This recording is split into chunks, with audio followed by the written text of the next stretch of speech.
Rest in peace, Ozzy Osbourne. Good morning. Rise in freedom. I'm Austin Peterson. You're watching and listening to the Wake Up America show, and that's on the For Liberty Network. Nice to see everybody today.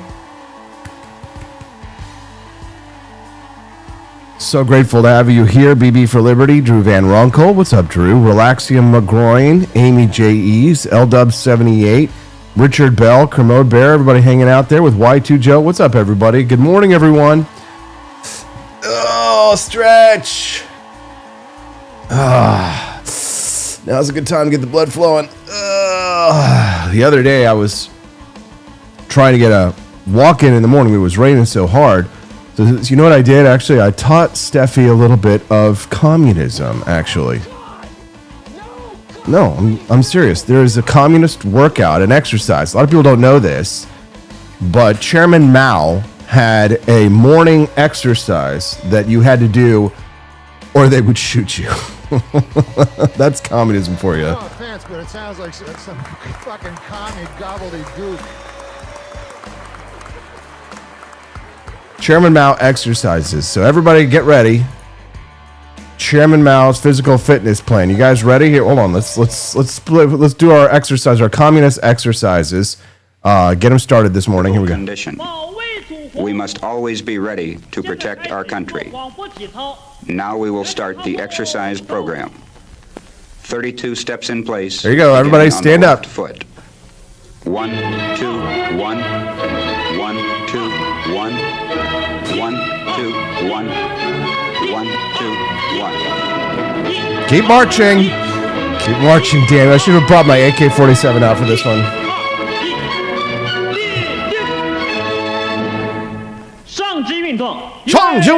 Exercise 1. 为啥你猪毛? 3, 4, 5. They even got the illustrations there for you. 7, 8. We used to do that before my acting class and then get you stretched up. Steffi really appreciated the workout. All right, it's Tuesday, July the 22nd. I don't know about you, but I woke up this morning more fired up than a whistleblower with the Wi-Fi signal. Here's what's coming on the Wake Up America show today. President Donald Trump has just accused Barack Obama of treason. Yes, the T word, the big T word. And today we're going to unpack what that means, what it doesn't, and whether we're already living in the ashes of a coup that almost worked. Meanwhile, Congress just ran away from a vote to release the Epstein files, proving once again that if there's anything scarier to politicians than accountability, it's sunlight. Then we're going to shift gears, but not the momentum, as Trump demands the return of the Washington Redskins, and I'll tell you why he's right.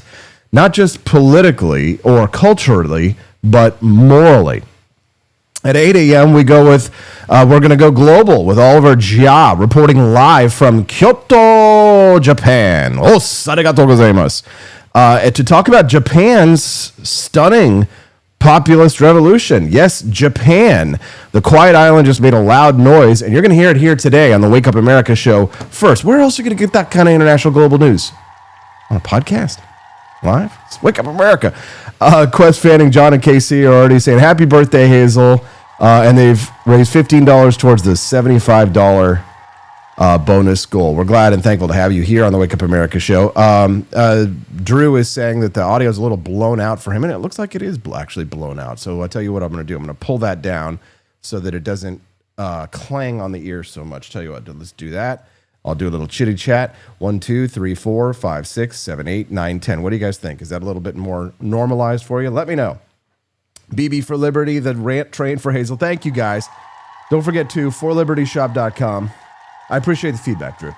Forlibertyshop.com is a great place to help unlock that bonus content and helps us to get the get nice little gifts for Hazel. Her birthday's today. We're having the party this weekend. So live from Kyoto, Japan, later today, Oliver Jia is going to join us to talk a little bit about Japan's populist revolution.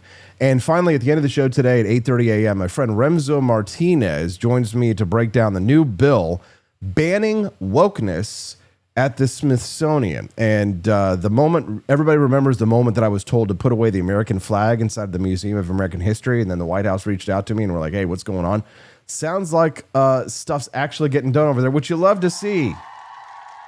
Dad Bod Baboon gives it up for the gingers. We appreciate that, bud. 20, 30, 5, 30, 6, 30, $37 raised towards the bonus goal, guys. Thank you so much.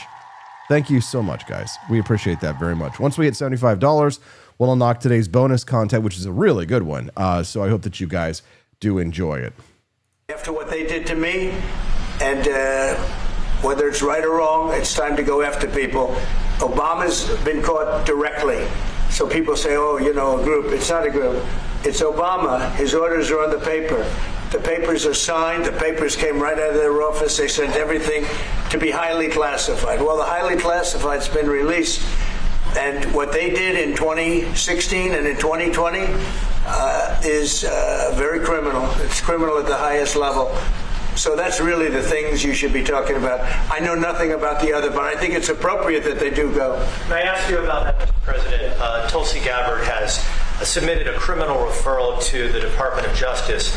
From your perspective, who should the DOJ target as part of their investigation? What specific figures in the Obama administration? Well, based on what I read, and I read pretty much what you read, it would be President Obama. He started it. And Biden was there with him, and Comey was there, and Clapper, the whole group was there. Brennan, they were all there in a room, right here. This was the room. This is much more beautiful than it was then, but that's okay. I have nice pictures up. They came out of the vaults. They were in there for 100 years. This is much more beautiful. We have the Declaration of Independence now in the room, which wasn't here. I guess people didn't feel too good about putting it here, but I do. But you know what? If you look at those papers, they have them stone cold, and it was President Obama. It wasn't lots of people all over the place. It was them too. But the leader of the gang was President Obama, Barack Hussein Obama. Have you heard of him?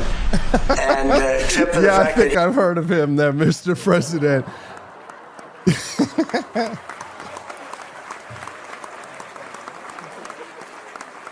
You know, when you accuse somebody of treason, you better come with the thunder. You don't toss that word around like a hot dog wrapper on the 4th of July. And yet, here we have Donald Trump, the man who broke the mold, just accused Barack Hussein Obama, have you heard of him, of treason. Not shady dealings, not election interference, treason. And, you know, I'm not going to play the usual, like, you know, Mitt Romney conservative tango where it's like, well, let's tone it down. No, I'm here to say maybe he's right. I mean, what is treason anyway? Okay, the Constitution defines it narrowly. Quote, levying war against the United States or adhering to their enemies, giving them aid and comfort. But there is another kind of treason, right? Aristotle would have called it a moral betrayal of the polis, a corruption of the civic soul. What do you call it when the outgoing president of the United States helps manufacture a fraudulent narrative to frame his political opponent as a Russian agent? What do you call using CIA assets, FISA warrants, fake dossiers, and a complicit press to cripple the next administration before it even begins? What do you call that? You call it what it is. It's a soft coup. Thank you to Timo22, guys. You guys just unlocked the bonus content. Fastest we've ever unlocked it. That deserves 2 rounds of applause. Way to go, guys. Thank you. You blessed me with something. Can you bless me with something? Money-wise. Money-wise. And we appreciate that very much. We got Hazel a nice little buggy that we can pull her in around the place. If we ever go to the beach, it'll be really handy, too.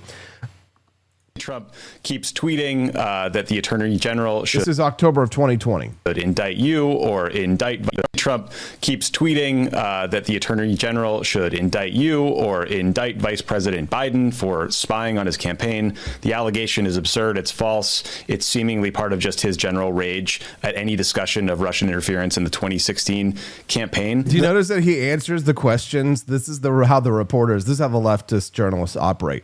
He's answering the questions that he's asking, but obviously everything that the President Trump has said is a lie, and here's why. Oh, and I guess you can comment too. The allegations are so absurd that even Republican-controlled committees, you know, looking into it, have dismissed them. And, you know, Attorney General Barr has dismissed them, but This is an example, I think, of a larger problem.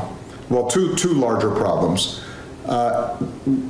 which don't get as much attention, understandably, when you've got high unemployment and a pandemic raging, because it doesn't touch people's day-to-day lives. But one of the central foundation stones of a democracy is the idea that you do not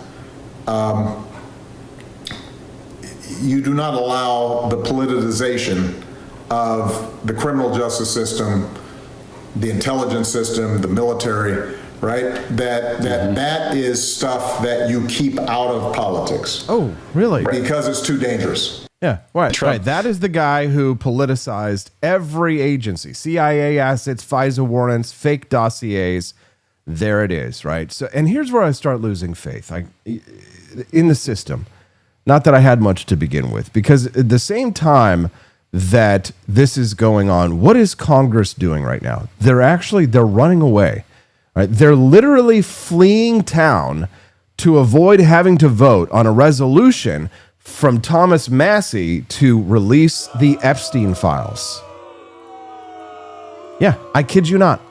Were you surprised at all to see the Rules Committee kind of come to a standstill last night over this issue? I mean, you used to be on the Rules Committee, and obviously you've been caring a lot about transparency in the Epstein case. Was that surprising at all?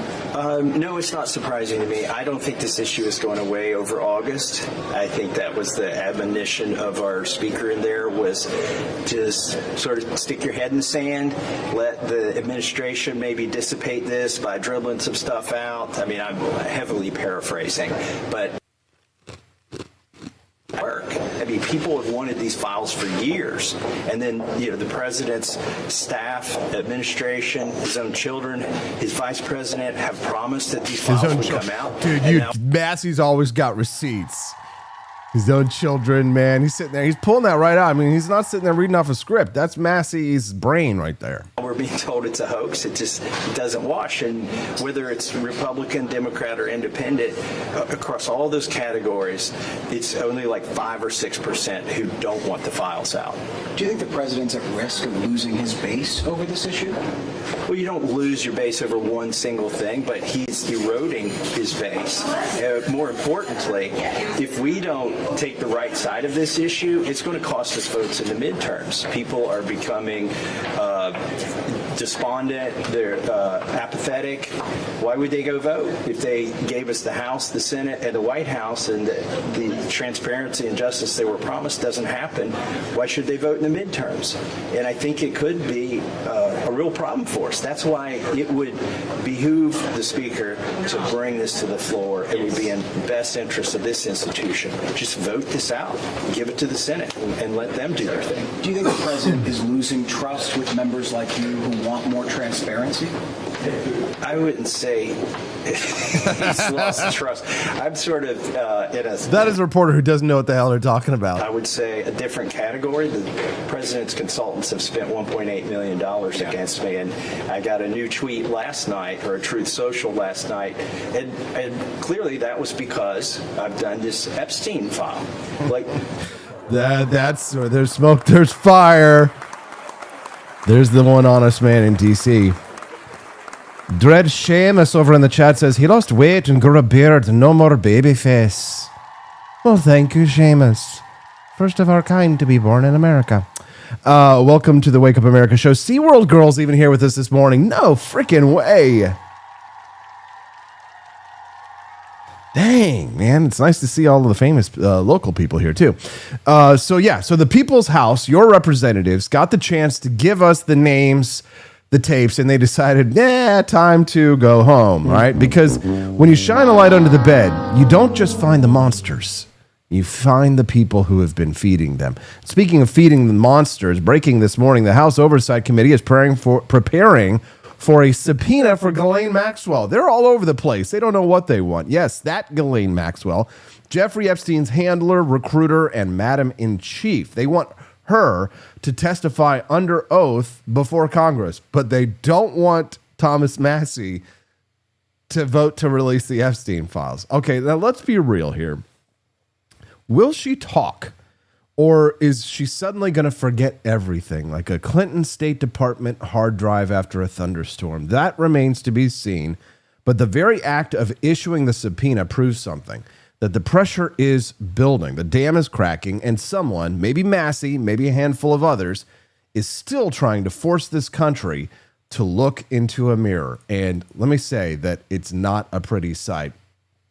Anna Mattson over on X, she read through all 114 pages of the Russia hoax documents that Tulsi Gabbard released. She says it's questionable if we really have proof of treason. She says, keep in mind, I'm an independent. I hold all politicians accountable. She says the release shows numerous emails from the intel community showing they had no evidence of Russia interference in the 2016 election. Also, there was an entire report prepared by the intelligence community that says we have no indication that foreign adversaries are planning to manipulate or sabotage computer-enabled U.S. election infrastructure. And that's in 2016. Now, when you compare all of these things and this in this story, and we don't need to go into the gory details right here on this show, but isn't it fascinating that just, 4 years later, or about 8 years later, maybe or so, between 4 and 8 years later, that we did have evidence of Russia trying to buy influencers in the United States and pay for their opinions in order to signal boost ideas that they liked that go along with their narrative on the war in Ukraine, or perhaps to stoke racial unrest here in the United States. Russia loves racial unrest. Ever since the Cold War, Russia has spent millions of rubles, which is like 50 cents, millions of rubles in trying to foment racial unrest here in the United States. And we certainly won't see it happening here on the Wake Up America show, where JJ 4884 may be a South Indian, but we claim him as one of ours and a great American, just as much as anyone like myself whose ancestors fought in the Civil War. And he says, happy birthday, Hazel. Thank you very much, JJ 4884. The love continues to pour in for the sweet little Hazel Rose, and it is her birthday today, so we're very grateful. So what does Trump do when Thomas Massie calls for transparency? Like Massie said, he attacks him, right? He calls Thomas Massie the worst Republican in Congress, which is literally the opposite of true. The guy who wants transparency, the one guy asking the questions that you're not supposed to ask. No, you don't call that man the worst Republican. You call him what he is. A citizen in the arena doing the job that 434 others are too scared or too compromised to do. H.L. Mencken once said that every decent man is ashamed of the government that he lives under. And if that's the case, then Thomas Massie might be the most decent man in Washington. Now, when Trump does something damn decent, we call him out for it and say, thank you, Mr. President. And I have to say, this is probably the most damn decent thing I've seen from the president. Question. Yeah. We got no tax on tips, no tax on overtime, no tax on Social Security. How important is it we have no tax on home sales, capital gains, to unleash the housing market? Well, we're thinking about that, but would also unleash it just by lowering the interest rates. If the Fed would lower the rates, we wouldn't even have to do that. But we are thinking about no tax on capital gains on houses. Follow up on the housing question. Yeah. I mean, that's fantastic to me. Thank you, Mr. President. You love to see it. We love to see it, Mr. President. No taxes on home sales. This is how you make America great again. Not with tariffs, but with cutting of taxes, getting the government out of the way and doing what Javier Milei would do. Cutting taxes, cutting spending would be nice too, but you take what you can get. Tulsi Gabbard, by the way, spoke out about the treason accusations on Rob Schmitt tonight yesterday. We will be releasing further documents tomorrow that will refute that statement. And I would go back and point to, and we will be pulling a whole host of statements that were made by the Obama administration, by Hillary Clinton, by senior Democrat officials, by their friends in the media that state over and over again, after this January 2017 manufactured intelligence document was created, that repeat the narrative. And I'm looking at my notes here. New York Times says Russian hackers acted to aid Trump in the election. Obama's CIA Director John Brennan says there is strong consensus among us to support the CIA claim Russian hackers aided Donald Trump's election. Hillary Clinton said, I would be president if not for the Russian hackers supporting Donald Trump. So there is a vast body of evidence and intelligence that debunks and refutes this statement you've just read and others coming from some of the Democrat leaders in Congress today. Tulsi Gabbard, hot.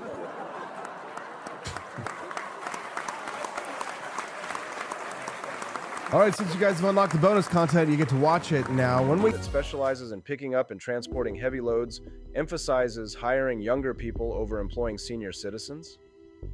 That's the federal government's position in the case of Meathead Movers, a California business that bills itself as offering athlete movers who are clean-cut, strong, and professionally trained. The Federal Equal Employment Opportunity Commission, EEOC, has spent years investigating the company for age discrimination and even filed a rare agency-initiated lawsuit against the company with no individual plaintiff claiming harm.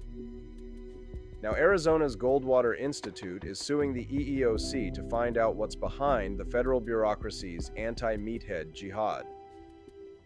You are reading The Rattler from J.D. Tukyle and Reason. Get more of JD's commentary on government overreach and threats to everyday liberty.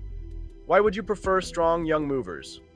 The U.S. Equal Employment Opportunity Commission, EEOC, has filed suit against the San Luis Obispo moving company Meathead Movers Inc., the largest independent moving company in California, for refusing to hire people based on age, the federal bureaucracy boasted in September of 2023.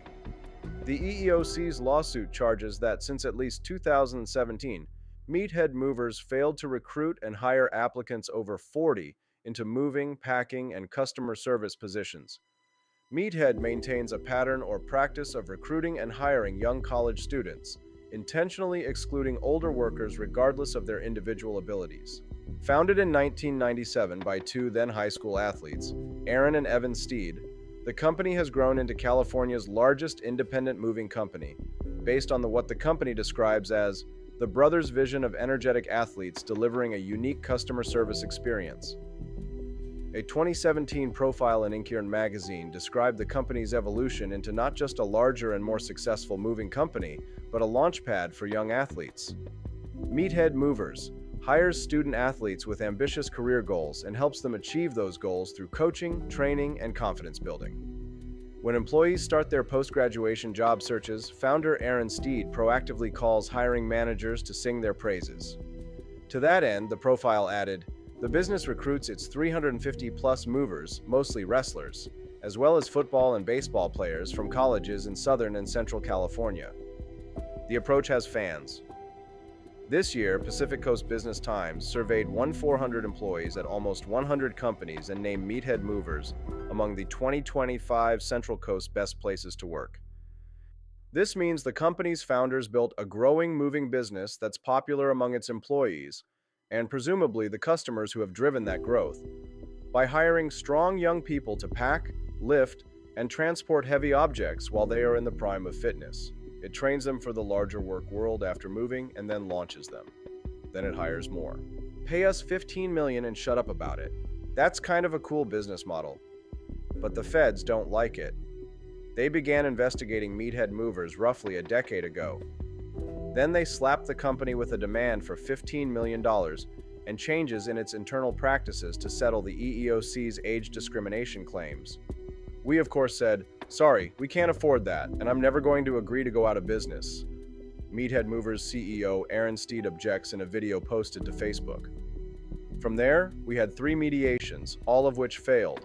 I agreed to all the non-monetary demands, changing our training, changing the wording in our slogan, all kinds of things. And still, they wanted an 8-figure settlement which would have bankrupted my company. The EEOC didn't like Steed going public, so it told the company to shut up. Meathead Movers wouldn't be allowed to share its ordeal or its side of the story with the public. The EEOC issued a gag order demanding that Aaron and his company cease all public communication, including social media posts about the case, under threat of additional legal action, according to the Goldwater Institute, which is now involved in the case. In other words, the government is now trampling on the First Amendment rights of the company's founder, simply because it doesn't like that the company is sharing the truth about the government's actions in this case. The only people with a complaint are federal bureaucrats. Interestingly, the EEOC isn't backing a lawsuit filed by aggrieved current or former employees. It's still trawling for anybody with an axe to grind against meathead movers on the agency's website, desperately looking for individuals aged 40 or older who applied to Meathead and believe they were not hired because of their age. In the absence of somebody with a complaint, the EEOC launched its own lawsuit based on its distaste for the company's philosophy and business practices. Within the EEOC, no current or former employee has ever filed an age discrimination claim against Meathead movers, noted Dylan Foreman of local NBC affiliate KSBY in a March story about the case. The EEOC has filed only 8 lawsuits based on its own initiated investigations within the last 10 years, across all statutes and in all federal courts across the entire country. The EEOC admits that even short of lawsuits, directed investigations in the absence of complaints by aggrieved individuals are unusual and constitute far less than 1% of its volume. That makes the ongoing crusade against this moving company highly unusual. Federal bureaucrats are going out of their way to torment a business. CEO Aaron Steed says the company has run up $1.5 million in legal costs so far, in the absence of any aggrieved parties other than themselves. The Tri-County Chamber Alliance, representing chambers of commerce in San Luis Obispo, Santa Barbara, and Ventura counties, calls the case against Meathead movers a shocking government shakedown by the Equal Employment Opportunity Commission. Is the EEOC waging a personal vendetta? Frankly, it looks like a personal vendetta or a hit job. It's certainly something worth looking into, and that's exactly what the Goldwater Institute is now doing. Last week, after federal bureaucrats ignored a public records request on behalf of Meathead movers, Goldwater filed a lawsuit against the EEOC seeking records pertaining to the total number of complaints against Meathead movers, publicly available information about the EEOC's investigation of Meathead movers, information about other agency-initiated lawsuits, including allegations of age discrimination, and communications about Meathead movers, including to and from specific EEOC officials. Maybe with the help of the Goldwater Institute, Meathead movers will finally discover why federal bureaucrats want to drive the company out of business.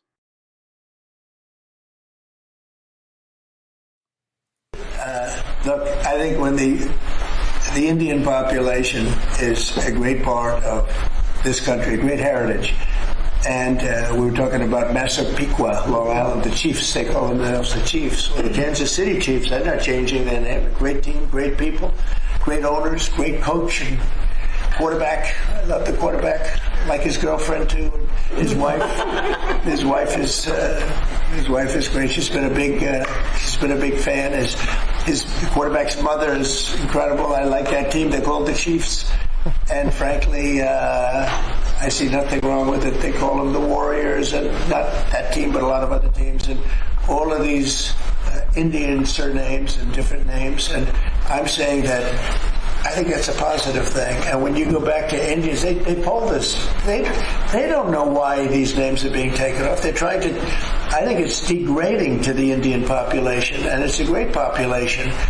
And they like when they're, called by various names. Now, Washington, the Redskins, perhaps that's a little bit different, but I can tell you that I spoke to people of Indian heritage that love that name and they love that team, and I think it's I think it's a superior name to what they have right now, and it had heritage behind it, it had something special. But a lot of the names having to do with, different places, not just Indians, but I think it's, they changed the name of the Cleveland Indians. Why would you take the name Indians off the Cleveland Indians? And now it's called the Cleveland something else. Guardians. Right? Guardians. It just doesn't make sense to me. So, we're about bringing common sense back to this country. And it may be popular or unpopular what I'm saying, and I've just said to you. He's a nice guy. He got a lot out of me on this one, but and I think most people agree with me. I think it really is demeaning to Indians. But to change the name of the Cleveland Indians as an example to the Cleveland Guardians is not... the Cleveland Wokies. Good morning. Rise and freedom. Welcome to the Wake Up. Welcome back to the Wake Up America show, guys. Footballs still get spiked here, flags still get waved, and common sense hasn't been benched yet. So We're going to talk about the gridiron, shall we? What do you guys say? President Trump, the current president of these United States, said yesterday that the Washington Commanders should change their name back to the Redskins. And I say, hallelujah. About time somebody said it out loud. There we go. We've been saying it out loud for a while. You guys remember the Redskins, Redskins, Austin, wake up. The team with grit, identity, legacy. Of course, the woke mob had to ruin it like they ruin everything. The corporate suits caved, and what did we get? The Commanders. It's a name that sounds like it was generated by a Pentagon PowerPoint and approved by a DEI consultant with no neck and blue hair. Commanders.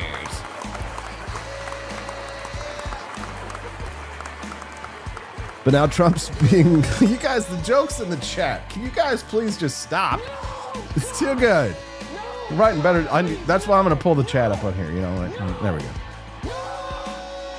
Pull that chat up on screen. If you guys are making better jokes than I am. There we go. Call it the Washington Whiteys, says Amy J. Stop.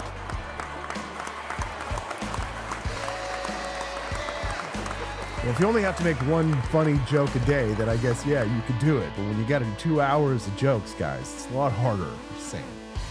Shut up, PP. Do your job. Dance for me, monkey. So Trump's playing hardball. He's actually threatening to block their new stadium deal unless they ditch the fake name and bring back the real one. Honestly, I'm for it. Anything that stops taxpayers from having to be on the hook. And this story has win written all over it. And so if he actually does deny them stadium funding because they don't change it back to Redskins, they decide to stay the Commanders, I see this as an absolute win. These are the kind of scenarios that I love to see because no matter what, to some extent, you get a win. If they change their name back and he does it, if he actually follows through with it, of course, and they change their name back, yeah, they're going to give him taxpayer funding. And then, yeah, that's what really matters ultimately in the first place. But still, it's a cultural win. And I will say, congratulations. Thank you, Mr. President. He's already renamed the military bases. Fort Bragg is Fort Bragg again. Fort Hood is Fort Hood again. And now he's taking the culture war to the 50-yard line. I'll say it proudly. I agree with the president. Bring back the Redskins because wokeness is a virus. It invades language first, then logic, and then finally the law. And when they made you feel like saying the word Redskins was some kind of hate crime, what they were really doing was they were rewriting history. They were destroying local culture and erasing our ability to say what we really mean. They weren't really protecting anyone. The whole renaming of the Redskins team name wasn't about protecting people. It was about conditioning you. And the irony is that the Native Americans were divided on the change. Polls had showed a majority didn't find the name offensive. It was white liberals, the latte-sipping NPR donor class from Bethesda, Maryland, who demanded the change. These are the same people who say Latinx, even though no actual Latino uses it. It's ridiculous. And Aristotle warned us on this, that when a society starts demanding virtue through force, it ceases to be virtuous. Changing a team name doesn't make you morally superior. It just gives you the illusion of power. And let me ask you this. What did the name change from the Redskins to the Commanders accomplish? Did crime get any better in Washington, D.C.? Did it improve? Right? Did it clear up any fentanyl in the streets? Is anybody not as addicted to drugs as they were? Did it fix fatherlessness or improve test scores in Ward 8 in D.C.? No, but hey, at least the jerseys are less problematic, right? Oh, great.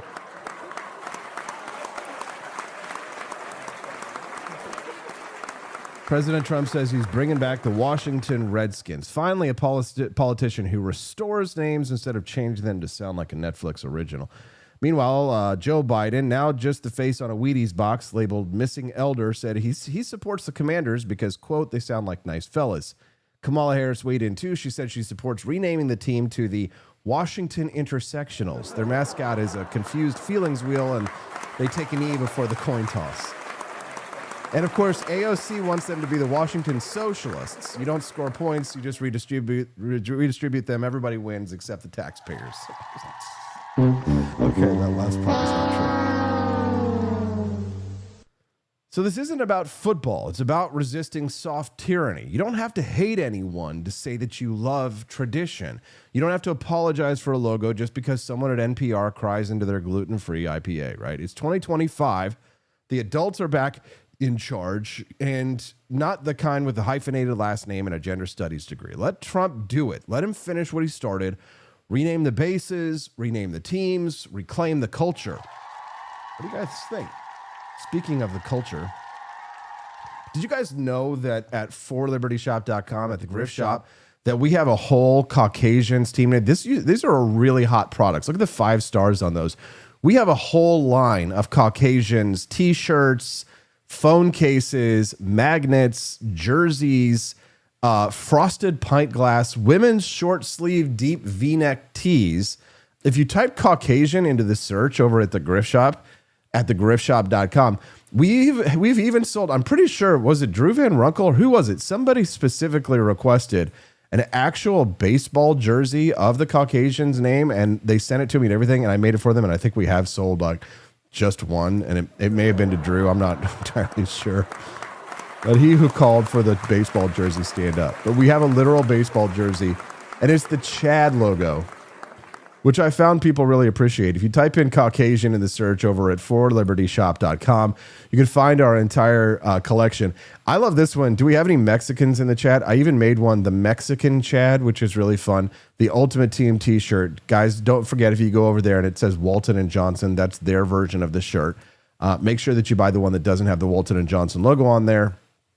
But Mexicans, I actually, for whatever reason, I really love the Mexican shirt, and I would wear one, but I'm afraid of getting abducted by a cartel. What do you guys think? Should I get a Mexican shirt? I made this one for Justin. Will and Grace style, the gays. Just the gays. If you type in Caucasian, they'll come out. The Chad colonizers, I really appreciate those. It's like a pilgrim. That's the pilgrim Chad. We came, we saw, we gentrified.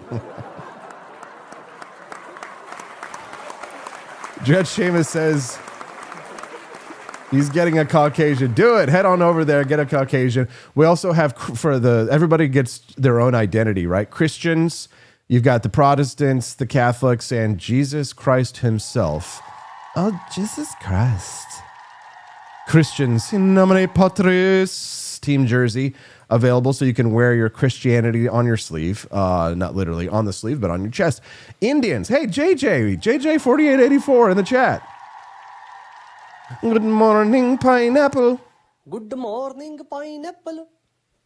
Looking very good, very nice. Good morning, pineapple. Looking very good, very nice. The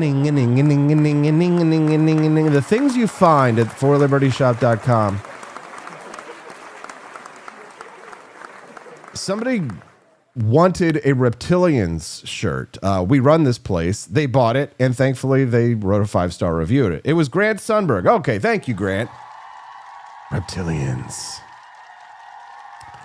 And the Jews, of course, because they control everything, they have 2 shirts. You have one that's just the Jewish Chad that's called the Tribe Jewish Chads t-shirt. It's the Jewish Chad. And then you have the Chosen Ones Jews t-shirt, and it just says Jews. And I found a Jewish model for this, for the shirt. So Jews with the Hebrew script, oy vey with a side of gefilte fish. Get it over at forlibertyshop.com. And then, of course, because everybody understands FBI crime statistics, you didn't have a shirt that says the blacks. But for those who can take a joke, Latrell, maybe L-Dubs, minorities shirt.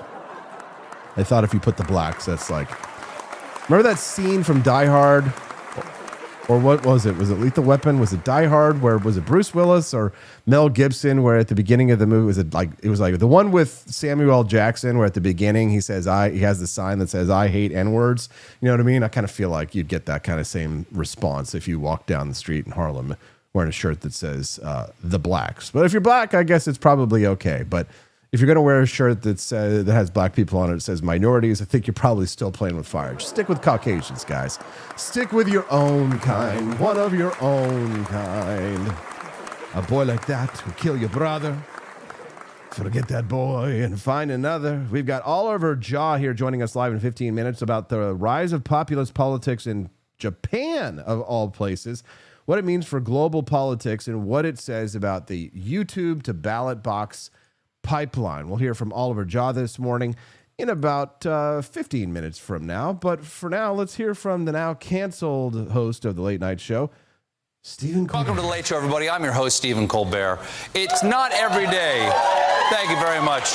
It's not every day that you can say, hey, did you see the big story about Trump being an agent of the Russian government over the weekend? Oh, my goodness. No, not that story. The other one. That too. Okay, couple stories. Let's take them through one at a time. Okay, first, there's the Times. The New York Times revealed that after Donald Trump fired James Comey in 2017, the FBI opened an inquiry into whether Trump was secretly working on behalf of Russia.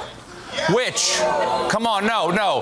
I think that is, no, listen, I think that's ridiculous. There is nothing secret about it. He's just putting it out there. Hasn't done one damn thing Putin would like. Not one damn thing.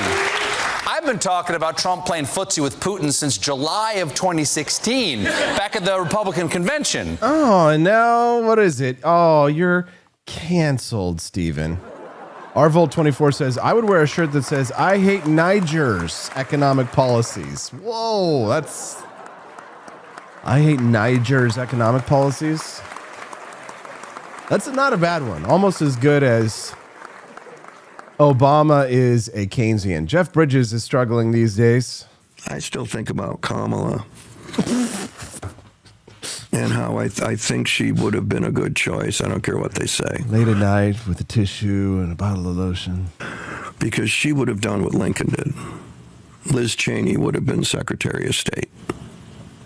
Team of Rivals. Yeah, Team of Rivals. Doris Kearns Goodwin wrote the book about it. That's what Lincoln did. Surrounded himself with the people who would disagree with him, not the people who would, And now look where Lincoln is, dead. He'd still be alive today if he hadn't surrounded... You know, here, there's a conspiracy theory, Jeff Bridges. Abraham Lincoln surrounded himself with the people who disagreed with him. And guess what? They let Booth in and assassinated him. There you go. That's what you get when you surround yourself with people that...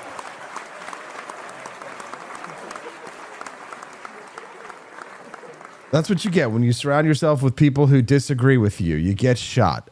Quest Fanning says, Colbert, cold beer, not going to be working here anymore. Thank you. Naga, Hina. Naga. Not going to be working here no more.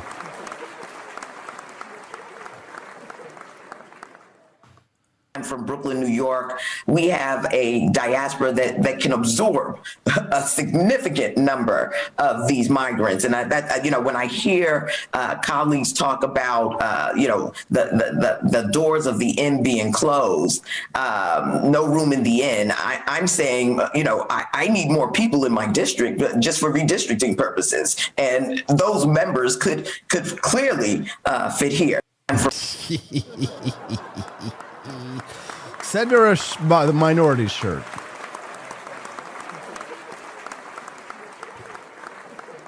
Jon Stewart responded to the canceling of Stephen Colbert. Bring it down.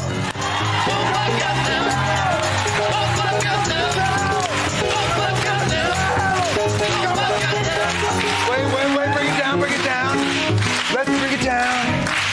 Let it be quiet. Fuck yourself. Just go fuck yourself. Everybody.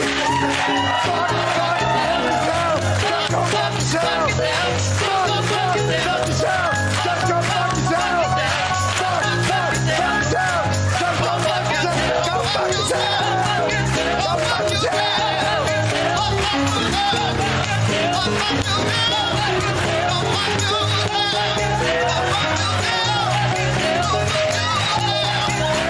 I love this tweet on this one here, the foul-mouthed people. Carson and Leno understood their job as helping people to unwind from a long day at the office by giving them a few laughs before bed. They didn't view their role as being primarily informative or see themselves as being tasked with advocating any particular ideology. I think that's why they didn't turn into the angry, bitter husks of their previous selves. as they aged, as most of the current generation of late night hosts have. They weren't disappointed in their audience and the American people for not seeing and following the precepts of their political message because they had no political message. Yes, thank you. We all miss Johnny Carson very much. 10 minutes from now, live, we'll have Oliver Jia reporting live from Kyoto, Japan. We're going to hear from him discussing the rise of populist politics in Japan, of all countries. He wrote a great piece on it over on Unheard. And Oliver Jia will be joining us this morning to discuss that. Johnny Carson.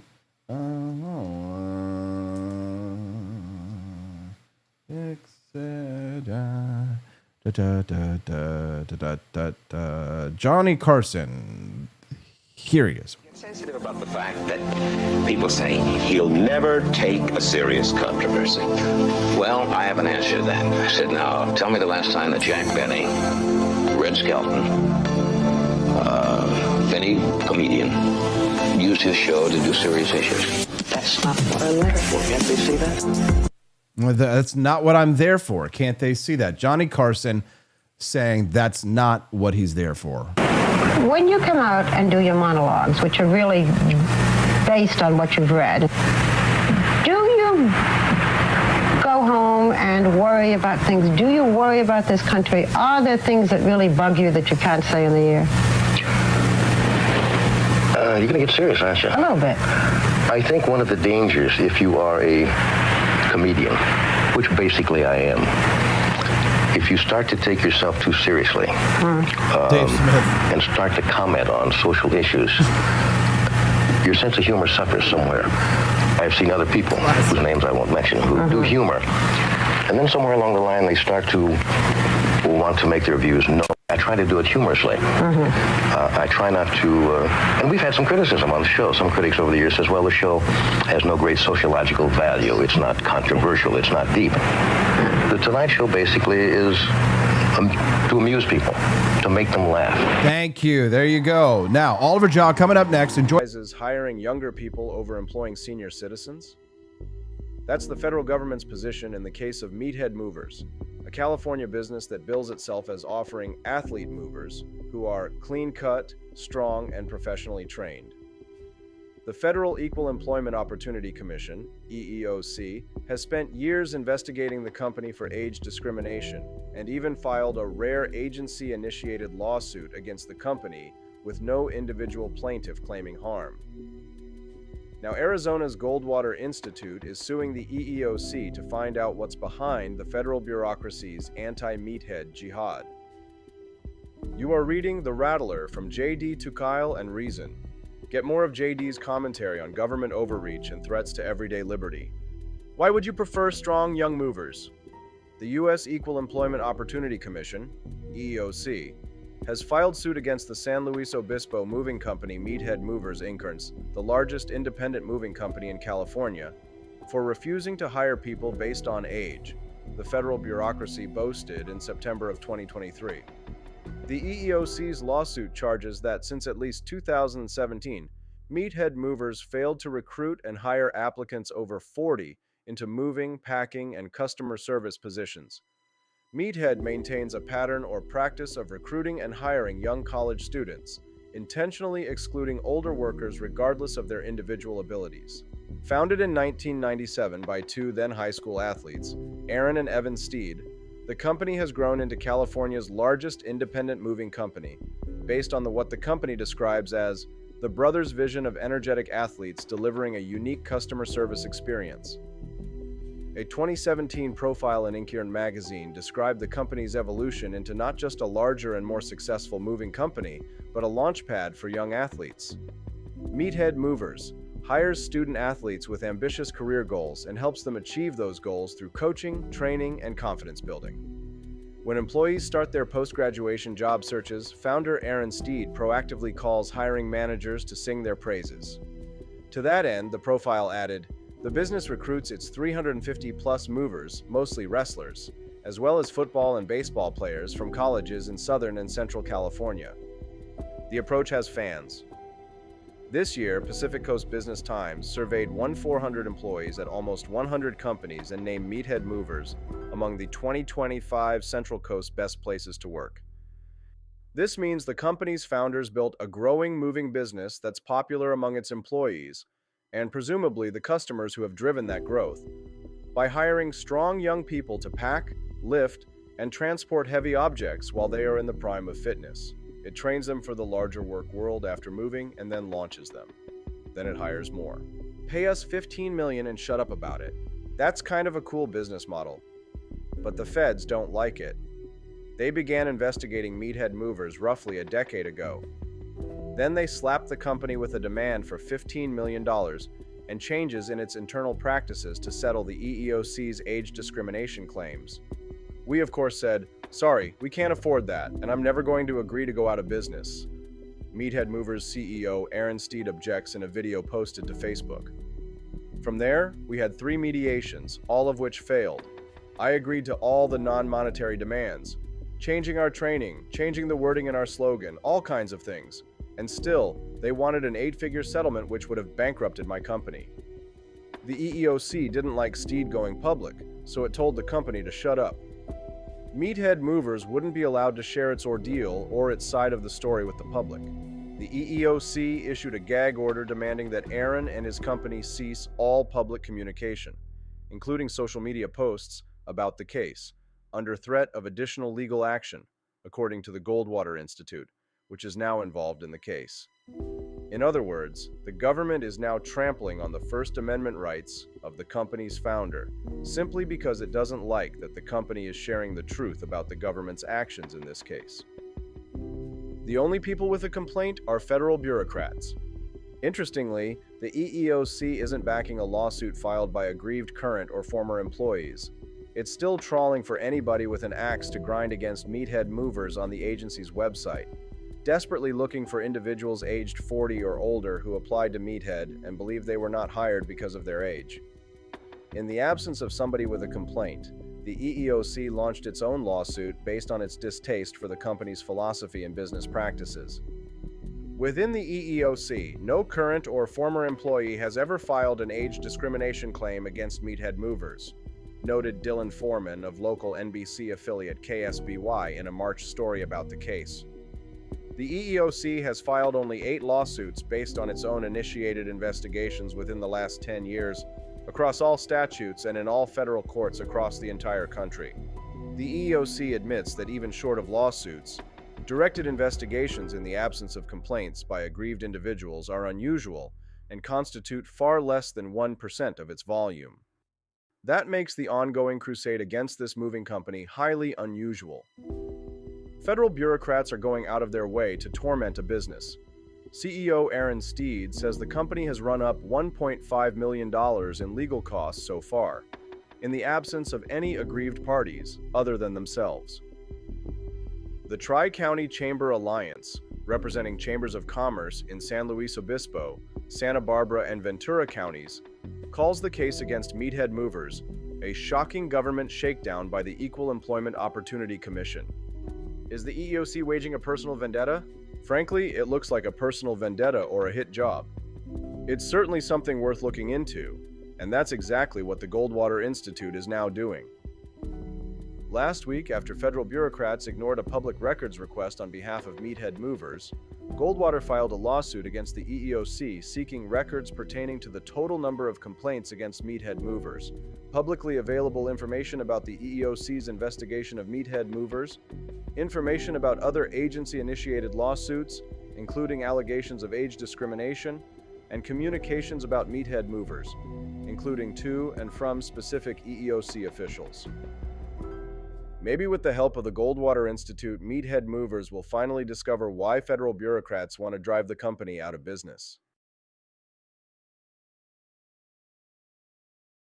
Here at Alligator Alcatraz, the fence keeps them in. But slip up, and you're on my plate. Looks like breakfast is making a run for it. We got 3 hot meals trying to check out early from Alligator Alcatraz. They can splash, they can sprint, but there's no escaping Alligator Alcatraz. caught two. The third? Huh. The swamp's got its own way of catching runaways. Mama was wrong. Gators don't need toothbrushes. Just an honest job making America great again.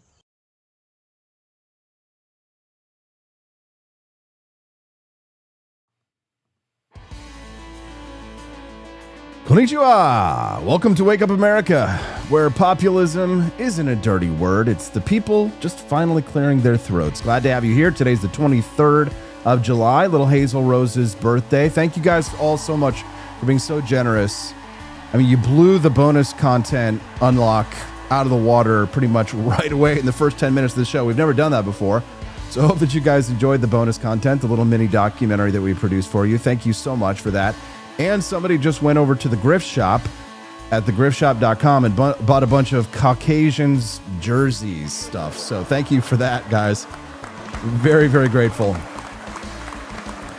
Now, here's something that might surprise you. Populism isn't just rising here in the United States and in Europe or Latin America. It's actually on the march in one of the most traditionally quiet, hierarchical, consensus-based democracies in the world.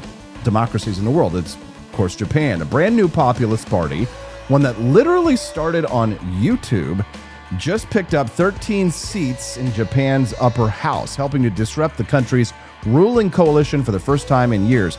Joining us now, live from Kyoto, is Oliver Jia. He's a researcher and commenter who specializes in Japan, North Korea relations, and Japanese politics.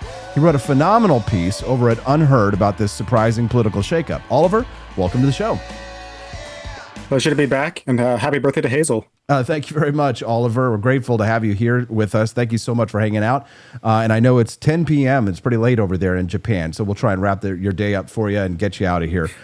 Talk to us first, before we hit the new populist uprising in Japan. What is your reaction to Donald Trump's trade deal with Japan that was dropped, mere hours ago, I think 13 to 15 hours ago? Trump announced that, Ford is going to be seen on the streets of Tokyo? Yes, no, maybe so? I highly doubt that, because Japanese consumers rarely buy American cars just because the streets here are so narrow and they don't really fit the needs of Japanese consumers. But that aside, I think this tariff deal, it's probably the best that both sides could have hoped for after weeks of deadlock negotiations, and both sides really needed this victory. No, for sure. I honestly, there's a lot of times that I see Japanese vehicles. I wish that we could have them on the streets here in the United States, but because of protectionism, we can't get those here in the United States because of tariffs, because of rules and regulations. Don't you think that the United States and Japan would be better off and have better relations even if we had more free trade? Yeah, I agree. And I think it's unfortunate that this disrupted such a really good partnership for so long between two normally stalwart allies. So I hope that moving forward that this is like the last major setback that we're going to see throughout the Trump presidency. But as we'll discuss later on the segment, it remains to be seen if Prime Minister Ishiba himself will remain in power. And for the time being, it looks like that he might be going out, but anything can change. Yeah, it's going to be interesting. We all sort of miss Shinzo Abe over here in the United States. There really were a lot of good feelings towards the former Japanese prime minister who was sadly assassinated a few years ago. Even Donald Trump was really close friends with him. They had a special hat that they wore together, which you can also get at our Grift Shop, thegriftshop.com. I'd love to see closer relationships with the United States. But before we get into the nitty gritty of the details of how the new change might impact U.S. relations, just tell us first, for those who haven't read your Unheard piece yet, who are these guys, this new coalition, the new populist party? They didn't exist a few years ago, and now they're kind of upending Japanese politics. Who's behind it? How did they do it? Yeah, so Sanseito, it very much, they've leveraged social media to rise in popularity. Their founder, Sohei Kamiya, before these recent elections, he really was just a minor figure in local Osaka politics.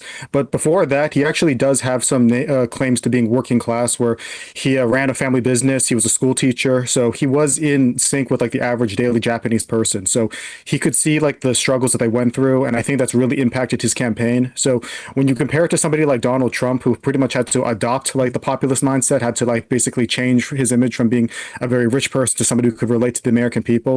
I think Kamiya, he already had that image baked into him, and he was able to leverage social media to have his star rise. So yeah, with this election that we recently had, but they got nearly 6 million votes, which is a no small number for such a small grassroots political party, and they won from 1 seat in the upper house to 15 seats in this election. So they are a force to be reckoned with, but I would caution of how long is a party they'll last for. So, I mean, talk a little bit about their rhetoric and how they managed to come to power. Just from a rhetorical perspective, they started online and social media, and then they gained influence. They must have resonated with the Japanese people to an extent in order for them to be able to take some seats in your parliament, the Diet, as it's called. So, what kind of things were they saying? What kind of rhetoric? What did they run on? What did they campaign on? Well, I think the most notable slogan is Japanese first, which I think, as your viewers will know, was clearly taken from America first. And they're really trying to mirror like some of the policies of Donald Trump. During the pandemic, before Kami was as big as the figures that he was very anti-vaccination, anti-vaccine mandate, railing against like globalism and like globalist powers. So really echoing a lot of that rhetoric from the Trump side.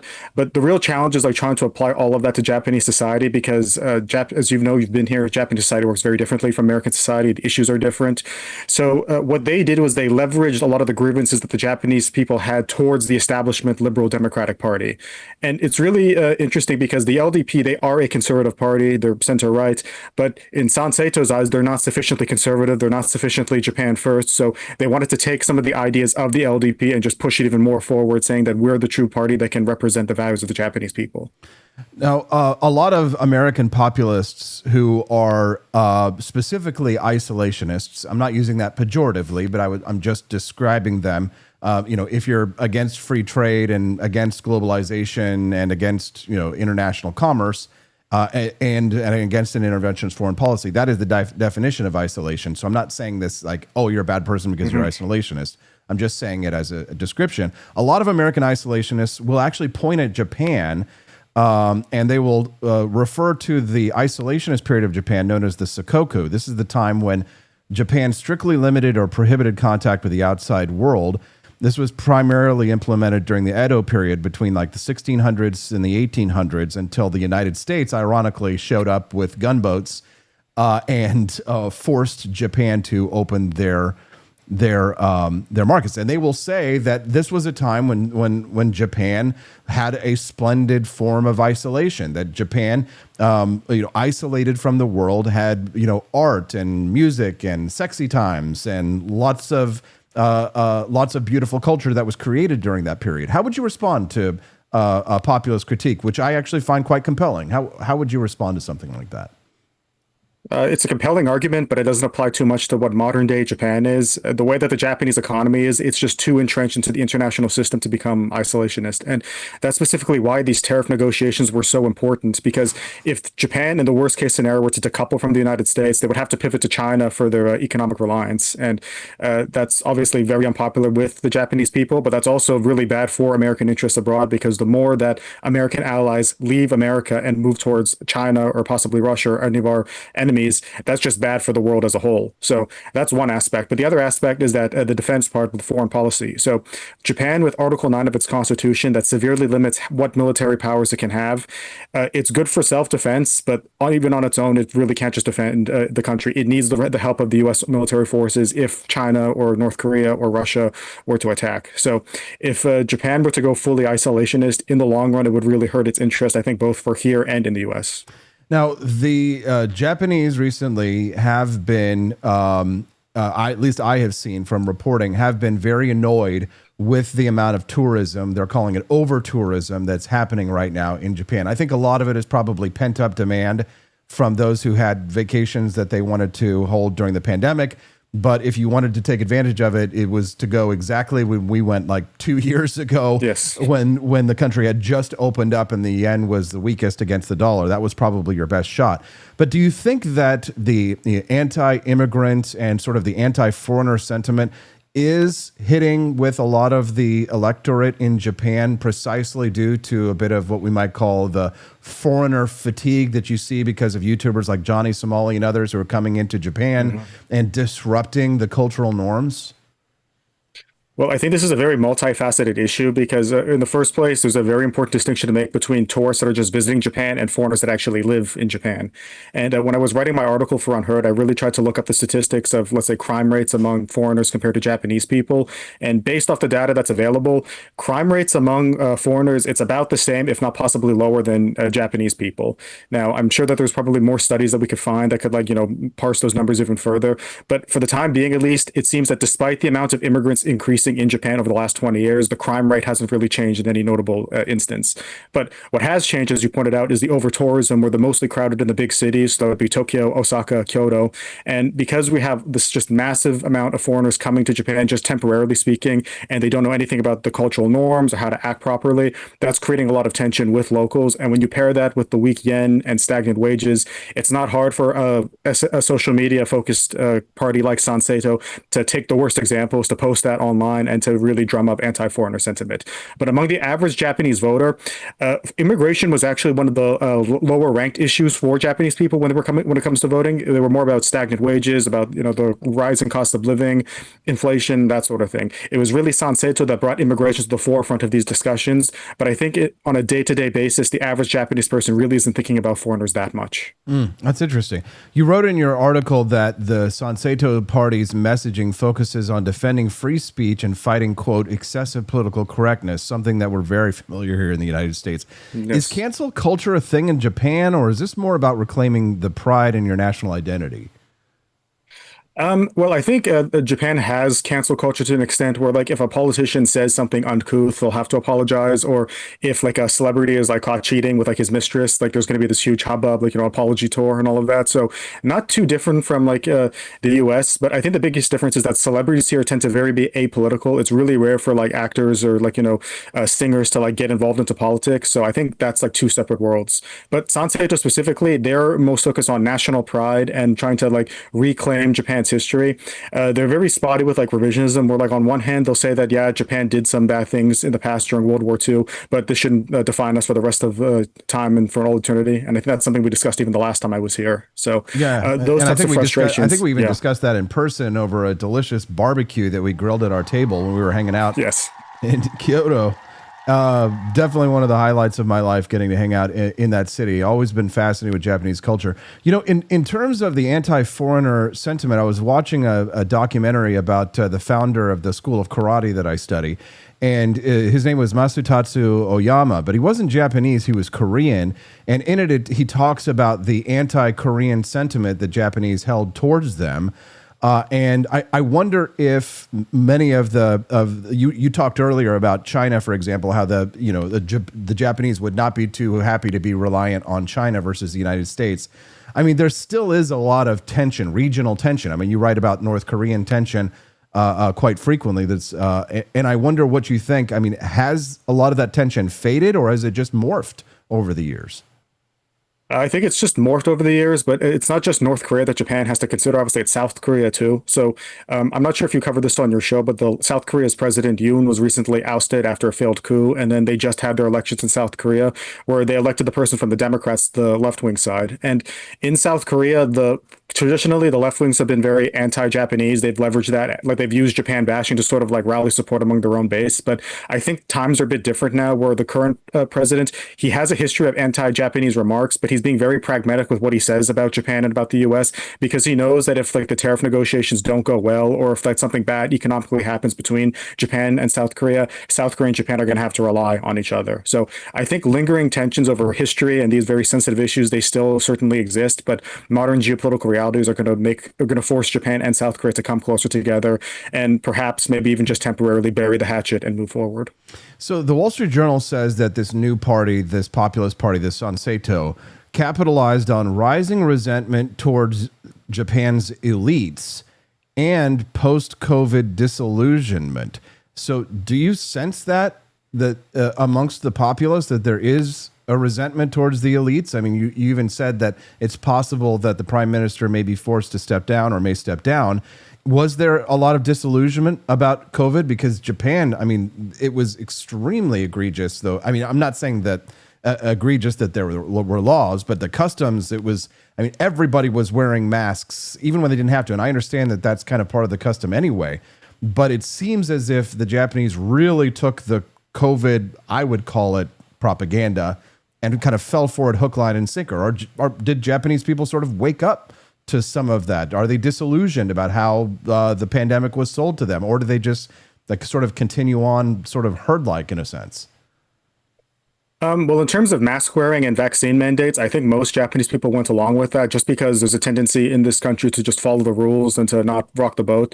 And there were anti-COVID protests during the lockdown. Well, there wasn't really even a lockdown in Japan. It was actually really voluntarily, where businesses could stay open past 8 p.m., for example, but they would just have to pay a fine. And some businesses just decided to bite the bullet and stay open. They'll just pay the fine, or they'll recoup the cost from like the customers. So it just really depended on area to area. But parties like Sanseito and like Kamiya, they tried to sort of like say that these are just way too restrictive, that people have the right to not wear masks if they don't want to. But I mean, in the same sense, like that message is not really resonating with everybody widespread across Japan, because a lot of people viewed that kind of messaging as actually almost being sort of like cranks or being conspiracy theorists. So in that sense, I don't really think there was like frustration towards COVID. The frustration just comes from businesses shutting down and from like people's lives being upended and like, it being really hard to recover post that. So I think that with the niche that Sanseito has, they were able to like capitalize on that anger and translate that into voter turnout. But you also have to remember that they're just one piece of the opposition puzzle. There's tons of other opposition parties in Japan, and some people still voted for the LDP anyways, despite the scandals that they have and despite the perceived feelings that they're ineffective. So Sanseito, the point of my article was that yes, they're a force to be reckoned with and they shouldn't be ignored, but they're not the only part of everything that's going on. It seems like the tech angle in this story is starting as a YouTube show is key. Can you talk to me about what's going on with Japan's younger voters? I mean, is this kind of the new normal in global politics? Because it seems as if now it's sort of like an Arab Spring moment where the access to technology is now giving political upstarts the ability to build sustainable movements. Do you think this fizzles out after a time, or is this the new normal? Well, I would say that Sanseito as a party, as I argued in my piece, whether they exist as a party moving forward, that's less important as whether or not their ideas continue on, because a lot of opposition parties in Japan have a very short shelf life, either due to political inexperience or infighting in between. And even though Sanseito gained these 14 seats in the upper house, a lot of them have very little political experience. And as you know, when an idealistic young politician enters the realities of politics, that idealism doesn't necessarily translate into concrete policy. Oh, ouch. So, ouch. Direct personal attack.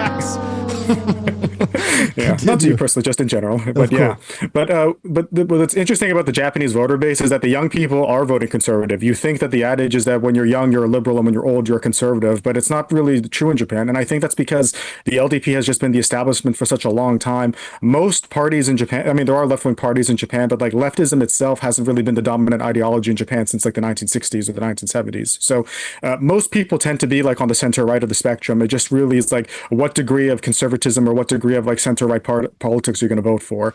And because Sanseito really capitalized on social media, which is dominated by young people, that's why I think they resonated with the frustrations of young people. It's such a shame that the anti-elitist movements around the world have to be also so anti-immigration or anti-foreigner to a certain extent, because I have to admit that the more individualistic aspects of the new populism I find quite compelling.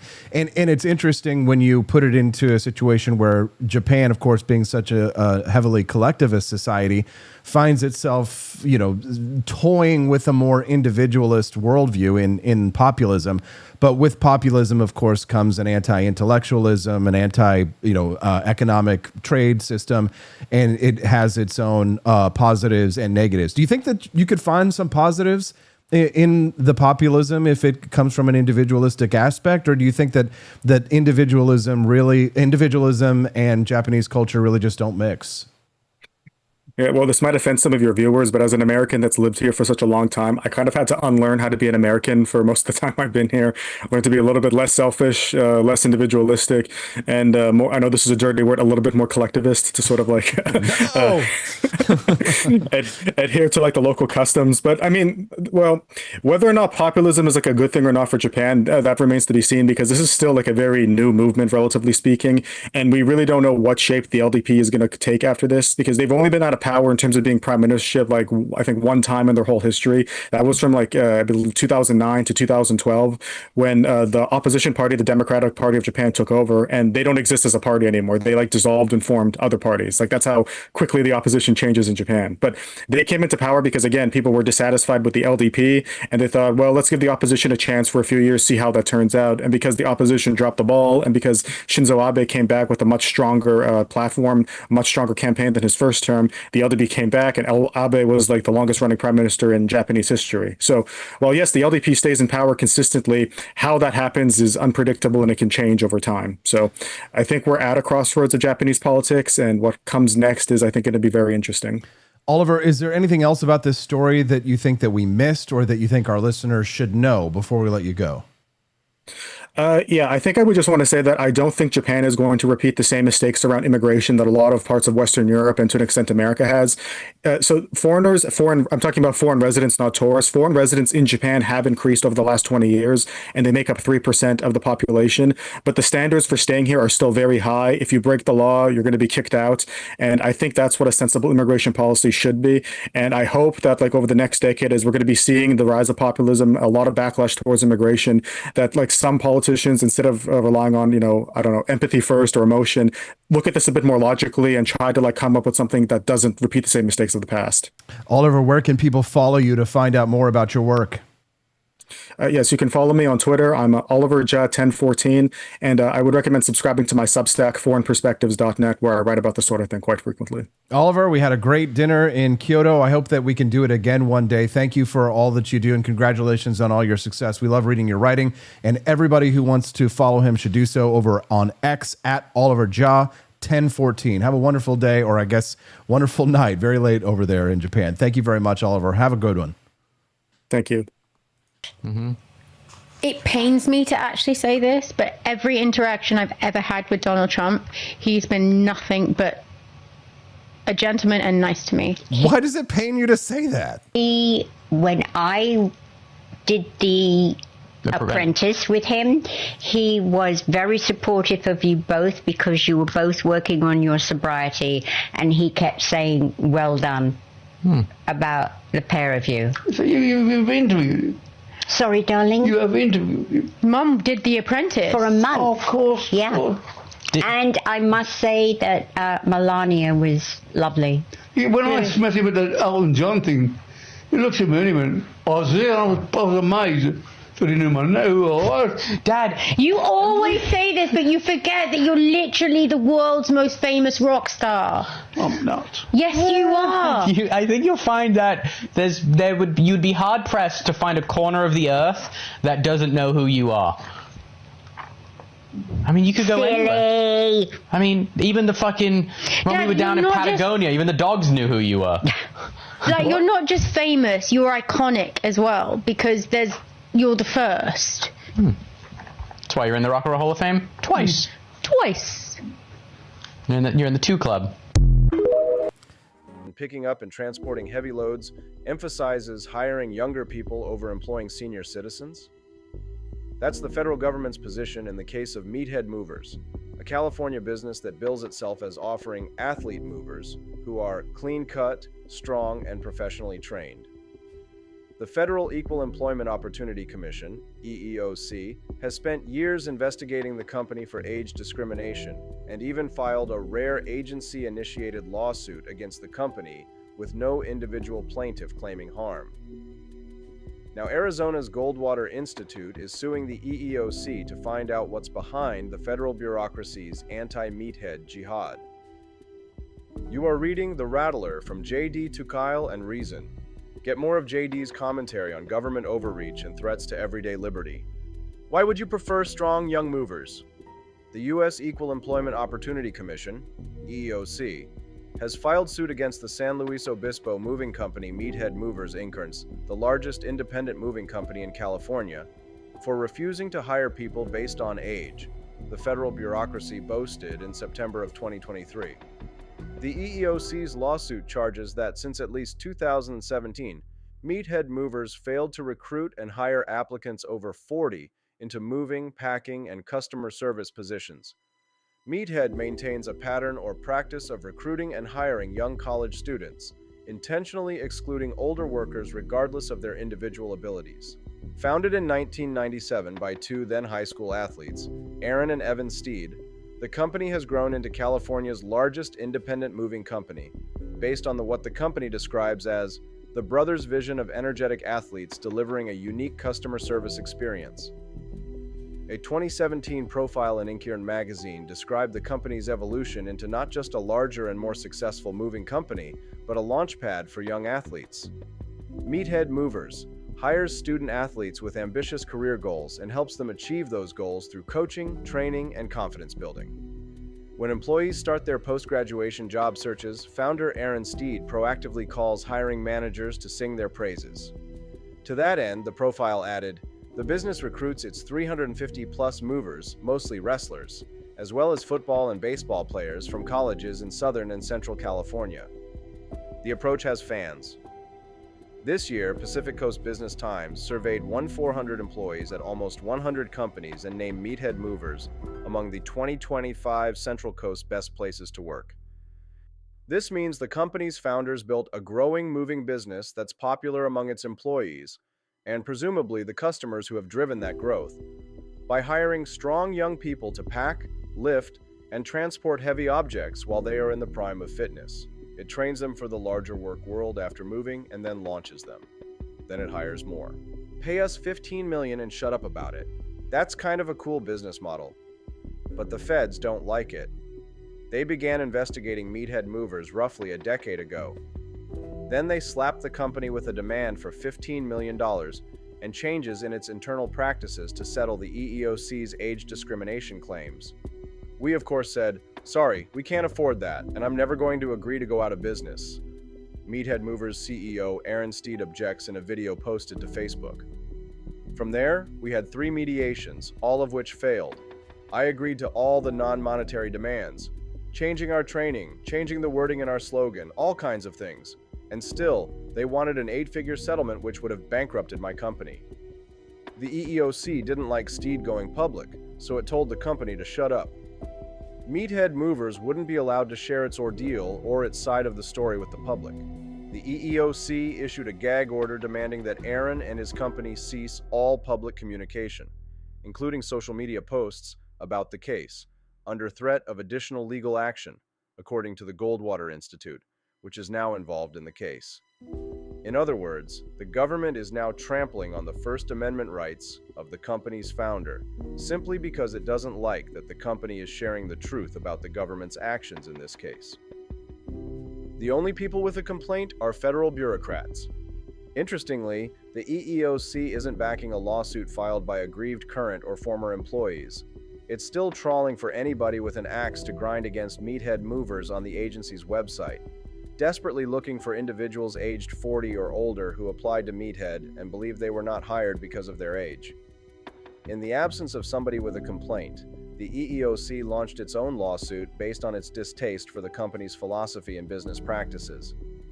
Within the EEOC, no current or former employee has ever filed an age discrimination claim against Meathead Movers, noted Dylan Foreman of local NBC affiliate KSBY in a March story about the case.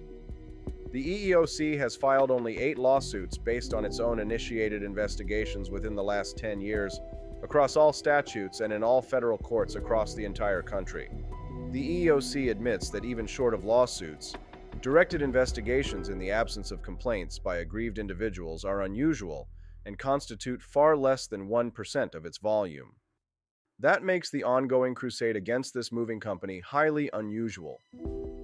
Federal bureaucrats are going out of their way to torment a business. CEO Aaron Steed says the company has run up $1.5 million in legal costs so far, in the absence of any aggrieved parties other than themselves. The Tri-County Chamber Alliance, representing chambers of commerce in San Luis Obispo, Santa Barbara, and Ventura counties, calls the case against Meathead Movers a shocking government shakedown by the Equal Employment Opportunity Commission. Is the EEOC waging a personal vendetta? Frankly, it looks like a personal vendetta or a hit job. It's certainly something worth looking into, and that's exactly what the Goldwater Institute is now doing.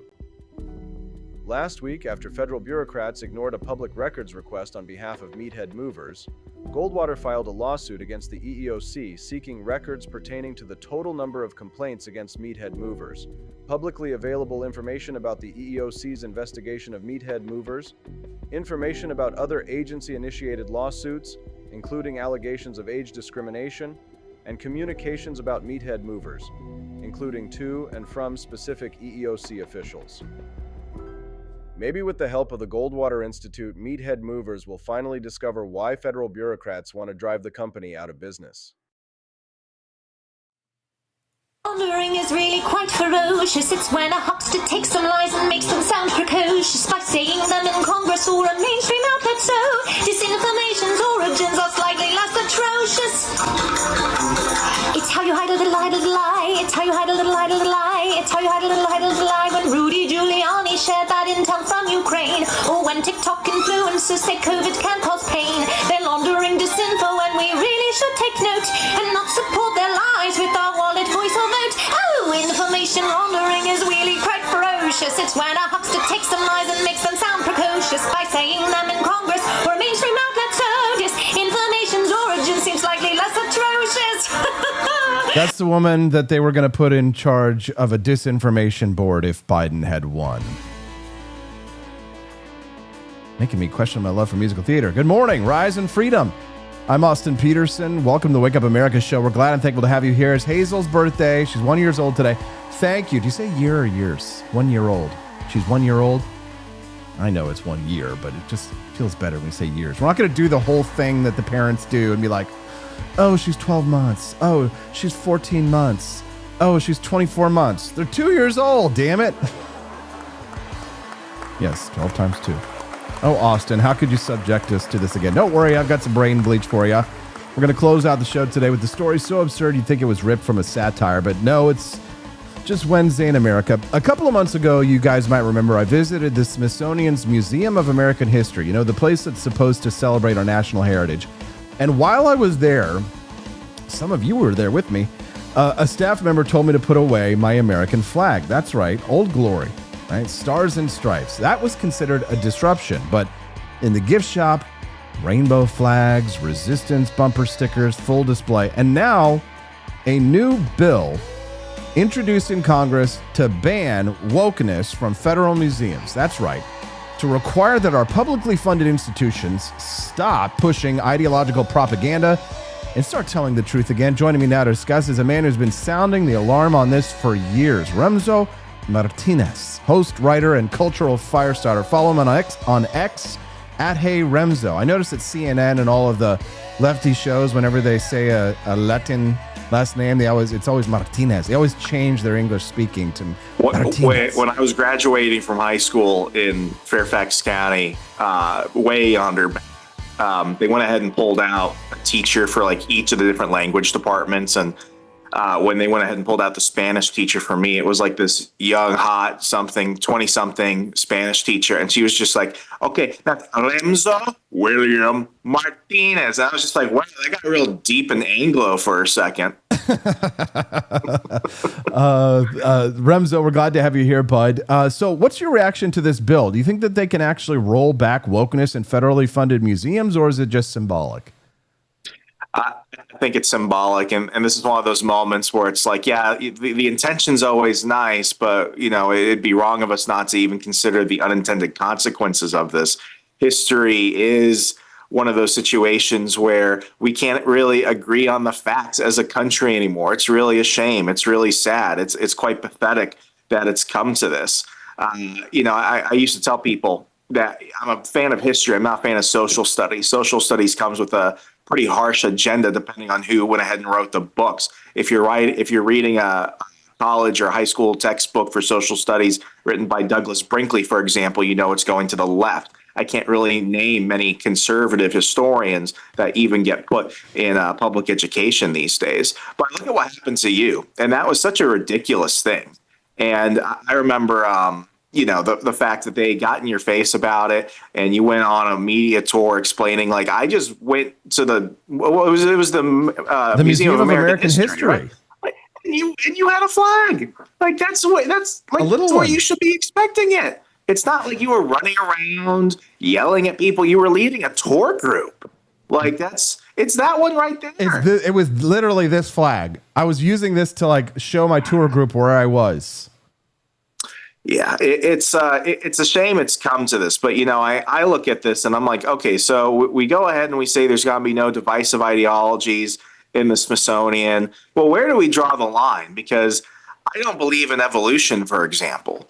Does that mean that we should go ahead and remove the Koch-sponsored evolution exhibit at the Museum of Natural History and stuff like that? It's one of those moments where it's just like, we should just agree on the facts. We should just go back to the point where it's like we go to these museums to learn history as it was, to look at the artifacts, to understand how things happened and why they happened. And, it's never been a secret that a majority of the board of the Smithsonian has always been leftist. That fact that a lot of these exhibits are funded by, large private donors, as they probably should be. I don't understand why we're still subsidizing a lot of these public museums anymore. But no, I think it's sad. I think what they should do is they should go ahead and reprimand anyone who would ever dare do what they did to you and say you can't hold a small American flag when leading a tour group walking through the Museum of American History. It's ridiculous. I mean, it's sad we've even gotten to this point. This is 2025. Come on. It's funny that you bring up that you don't believe in the evolution at the Koch exhibit. I remember one time we were at the Museum for Natural History next door, and my dad and I are walking through the exhibit where they show the popular theory of how the moon was formed. And it shows this exhibit where some meteorite hits Earth and then spins off and becomes our moon. And my dad was looking at that. And you guys would probably get along. My dad was looking at that. He's like, that's not how it happened. That's not how it happened. I was like, really, Dad? I was like, tell us, what's your big theory? God did it. Okay, well, But I'm not even saying like, oh, I don't like the evolution exhibit, get rid of it. Like I wouldn't go that far. It's one of those things where it's also like, let people see things and come to their own conclusions. I've been to plenty of museums throughout the country, especially in the last couple of years. In 2023, I went ahead and drove half of Route 66 with my wife. And we went ahead and stopped in Springfield, Illinois. And besides the gang shooting we witnessed, it was pretty pleasant. But we went to the Lincoln's legal office, which has been turned into a museum. And it's just full of like all these claims of like, before you walk in, you have to remember you're on occupied indigenous land. And I'm like, when did this bullshit start popping up? When did this start popping up? Like, what is happening? In Abraham Lincoln's office, you have to do a land acknowledgement? Which is kind of funny. Now, you and I both know that these institutions, they were supposed to unite us as a people, our common history, the common story. What happened, Remso?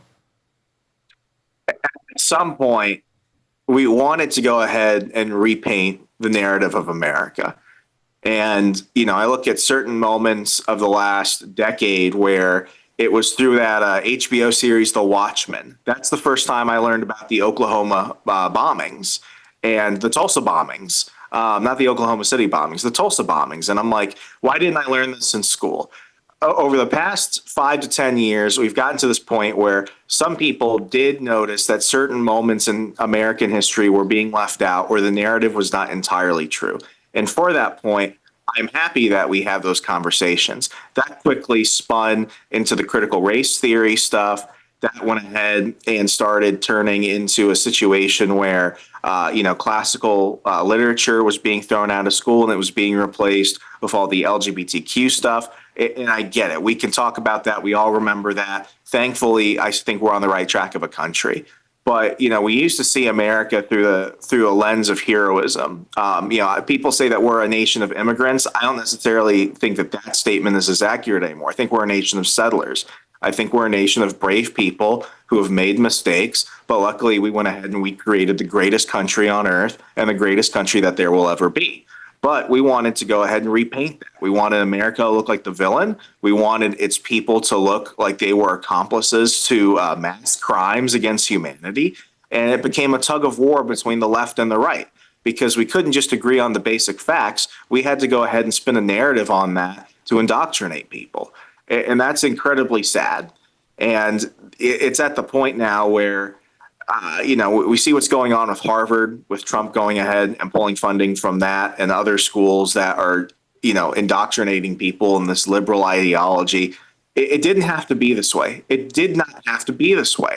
And people want to say, oh, well, the left and the right are both equal in this. And they'll probably look at this bill and say, oh, look, it's the woke right trying to jump in. It's like, no, the left went so far left. They wouldn't let us keep our culture. They wouldn't let us keep our history. We can't even agree on the basic premises of facts within our public libraries. Within our public libraries, but within our public museums. It's just sad. What do you, when did neutrality sort of become code for progressive orthodoxy? Why do these institutions pretend to be objective while pushing through one worldview only? It's funny you ask that. I was talking to a friend yesterday who's he's a black dude, but he's a conservative, and he went ahead and told me, Remso, I feel like Eddie Murphy cured racism and Obama brought it back. And I know it's funny. A lot of people try and point to Obama where a lot of these things started happening, but I would say that it was around Obama's first term where that narrative started spinning a little bit out of control. And luckily, I think Trump, from 2016 to now, has really kind of crushed that. But it was this idea that, you can't question the media. They're just fair journalists. You can't question the teachers. They're teaching your kids. You can't question the people that serve on these boards because they're doing it, philanthropically or altruistically. And you can't question federal employees because they're super patriots. We've seen the mask come off. And it's really now where even just normal people, your average man on the street, I would say, is more right-wing than your most right-wing politician. And I think it's just because we see it for what it is, and the veneer of bullshit has really just been pulled off. So, I would definitely say, well, this has been something that, we've been pulling apart as the narratives have become, unstable, and they've been falling apart largely by their own doing. They've discredited their own institutions. People used to look at the Washington Post in journalism, for example, and they would go ahead and say that was the stalwart of objective media. And even when I was working at the Washington Times in 2019, people looked at the Washington Post and they were like, yeah, that's a liberal propaganda mill. They thought it was bad under Bezos. It was even worse before. I'll even say that. So, is it recent? I'd say it's recent because it's become popular and it's become more socially acceptable, and people aren't going to go ahead and argue with it as much. But, people see it for what it is now. And how this course corrects, I've been saying it, man. We've got to have like 8 years of a Republican government to get people just back to where they were when Obama became president. That's how far leftward this country's come. This is an interesting question. Should the right focus more on reclaiming institutions or building our own alternatives? I don't see why there's, I don't see why it has to be an either or situation. I will definitely say that anything that's done through legislation comes with a double-edged sword, because the unintended consequences of this happening, all you need is one opportunistic Democrat to go ahead and take advantage of a bill like this. And, quickly the good intentions that we had can, get all twisted on us last minute. But, it's only now that even Christian movies look good. You have Angel Studios and other, independent filmmakers out there that are finally making good movies. I went to go see Superman, and I was like, okay, Superman's okay. It looks cheap. Why is it I'm getting more entertainment from some of these Angel Studios films than I am from these big Hollywood blockbusters? And it's not even that I really like them. It's just that they happen to be objectively better in some cases now. It's because the right finally figured out that if we want to make something good, it actually has to be good. I'm really looking forward to your Battle of Athens film when that comes out. So, of course, I think people really need to do what they think is best for them. If it's reclaiming the institutions, go ahead and do that. If it's building alternatives, go ahead and do it. I think conservatives, libertarians, they know they have to do something, because sitting on the sidelines has gotten us to exactly where we are right now. Remso, we used to be the young guys. Now we're the old guys. So what's your message to the next generation walking into these museums? How do we help young people discern truth from indoctrination? I tell people all the time, I hated school, but I loved education. It was one of those situations where growing up, I just had a ferocious love of learning, and it was taught to me by my mother, who homeschooled me for many years. And then I went back to public school.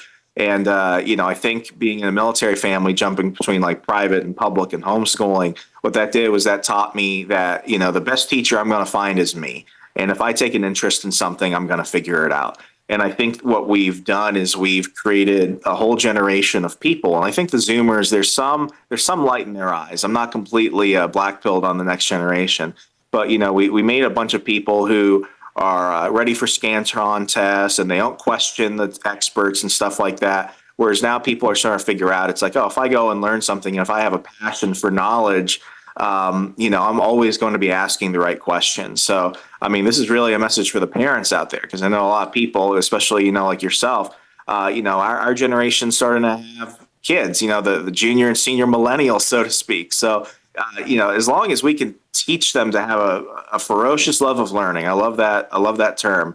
That's how we're going to go ahead and take these things back. We have to have people questioning. We have to have people going out and wanting to learn, whether it's from the sources they agree with or not. That's where it starts. We've got to go ahead and restore that within our families. Yeah, I was born in 81, so they call me a geriatric millennial. Remso, is there anything else that you'd like to share with our audience before we let you go today, friend? Hey, people know that us over at the PHAs and Citizens Alliance are getting ready. We're doubling down this year. We're knocking 500,000 doors.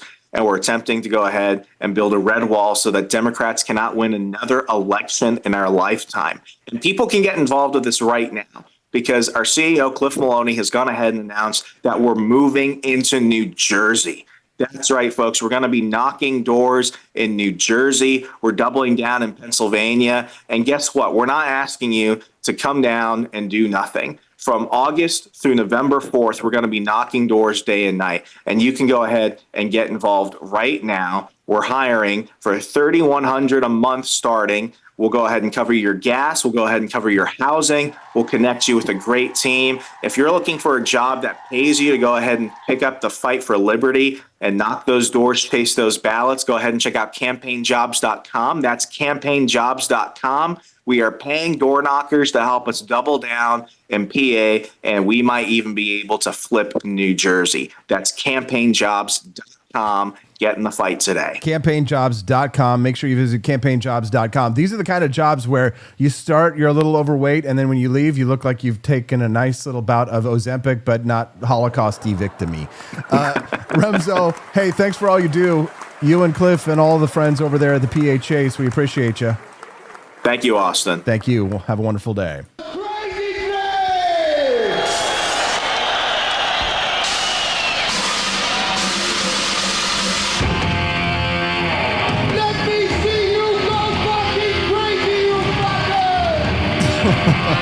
Today's been a tour through the trenches, not just of politics, but of the battle for memory and meaning. We saw a president accused of treason, a Congress too cowardly to release the Epstein files. A Congress too cowardly to release the Epstein files, and a Republican Party willing to crucify Thomas Massie for telling the truth. We cheered as Trump called for the return of the Redskins, because sometimes restoring a name means restoring a spine. Even Japan is rising up with populists on YouTube, while here at home, I'm being told to hide the American flag at the Museum of American History. This isn't just a culture war, it's a war against forgetting. And when people remember who they are, lies don't stand a chance. Before we go, we say goodbye to a true original. Ozzy Osbourne, the Prince of Darkness, has left this world. From Black Sabbath to Crazy Train, he gave us chaos, rebellion, and a hell of a soundtrack for fighting the system. Rest in peace, Ozzy, and to the rest of you, stay loud, stay proud, never stop waking up America. God bless you all, and God bless the United States.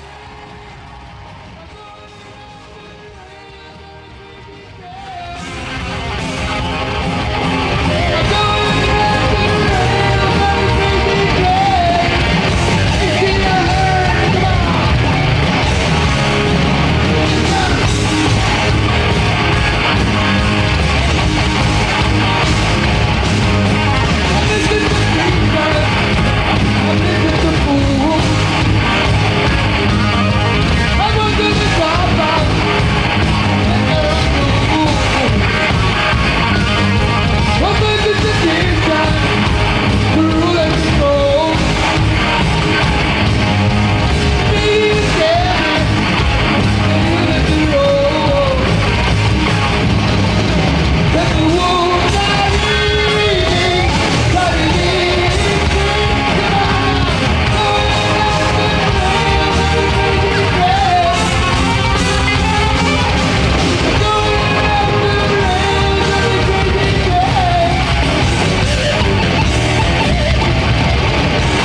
fence keeps them in. But slip up, and you're on my plate. Looks like breakfast is making a run for it. We got 3 hot meals trying to check out early from Alligator Alcatraz. They can splash, they can sprint, but there's no escaping Alligator Alcatraz. Caught 2. The third? Huh. The swamp's got its own way of catching runaways. Mama was wrong. Gators don't need toothbrushes. Just an honest job making America great again.